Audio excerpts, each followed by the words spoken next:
નમસ્કાર મિત્રો, ભાદરવી મેળાનું આયોજન થઈ ચૂક્યું છે, જેની અંદર તારીખ 11 થી લઈને 18 સુધી ભાદરવી પૂનમના મેળાનું એનાઉન્સ કરવામાં આવ્યું છે, જેની અંદર તમામ જગ્યાઓ પર જે સેવા કેમ્પનું આયોજન થતું હતું એનું પણ અત્યારે હાલ કામ ચાલુ થઈ ગયું છે, જેની અંદર આજે આપણે આવ્યા છીએ વિસનગર ઠાકોર સેનાના કેમ્પ પર, જ્યાં આપણે જાણીશું તેમની સાથે વાતચીત કરીને કે એમના કેમ્પ પર શું શું સુવિધાઓ પૂરી પાડવામાં આવી રહી છે।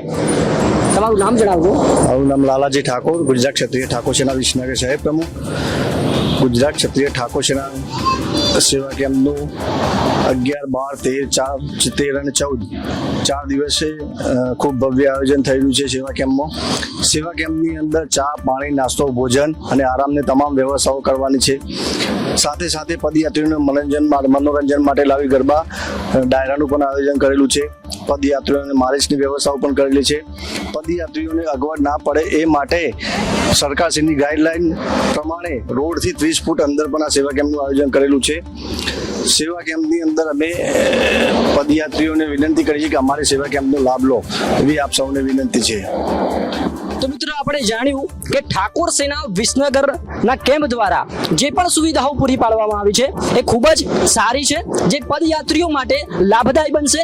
તો મિત્રો, વિસનગર ઠાકોર સેના દ્વારા જે પણ કેમ્પનું આયોજન કરવામાં આવ્યું એ આપણે જાણ્યું। તો બન્યા રહો અમારી સાથે। સુરેશ ઠાકોર, વિસનગર, નિર્ભય માર્ગ ન્યૂઝ।